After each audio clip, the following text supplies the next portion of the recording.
Exam यह एक ऐसा वर्ड है जिसे सुनकर हर स्टूडेंट के मन में डर जरूर दिखता है। भले ही वो बाहर से शो ना करे, लेकिन उसके दिमाग में एग्जाम को लेकर स्ट्रेस जरूर होता है। कल मेरे पास मेरे छोटे भाई का एक फ्रेंड आया। वह मुझे काफी टेंस लग रहा था। जब मैंने उसे परेशान होने का रीजन पूछा तो उसने बताया एग्जाम स्टार्ट होने वाले हैं, लेकिन उसने अभी तक कुछ भी नहीं पढ़ा है। अब उसे काफी टेंशन हो रही है। मैंने उसे बिठाया और उसके कुछ डाउट्स को क्लियर किया और वह चला गया। फिर मैंने सोचा क्यों ना इसी टॉपिक पर एक वीडियो बनाई जाए।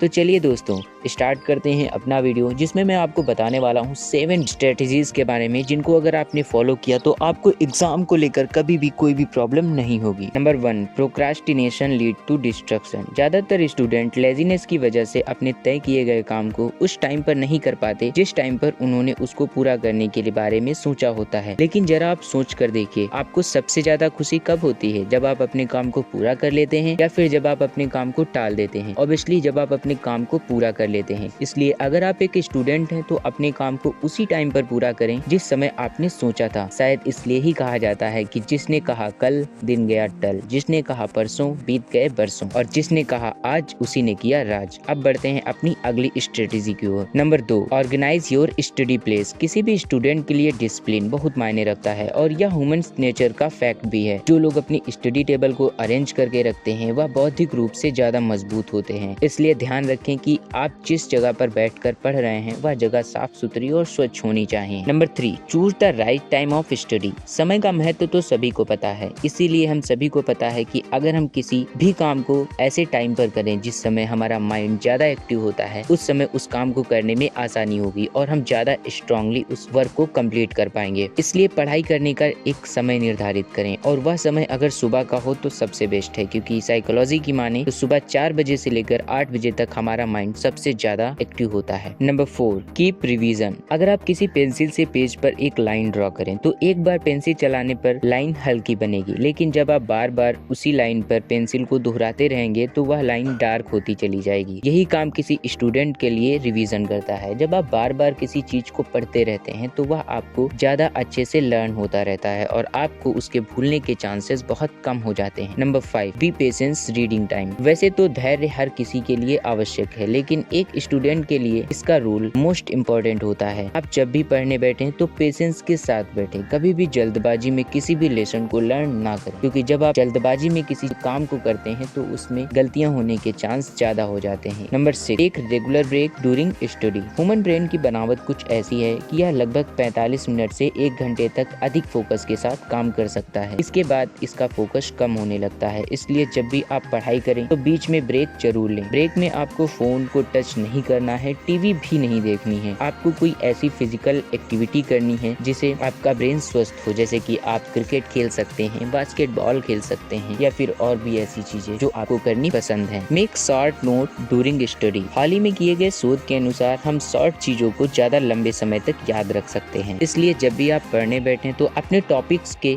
शॉर्ट नोट को क्रिएट करें ताकि आप उन्हें लंबे समय तक याद कर पाएं, और अगर आपको एग्जाम के टाइम पे कभी कोई टॉपिक पढ़ना हो तो आप उसको बहुत ही जल्दी कंप्लीट कर पाएं।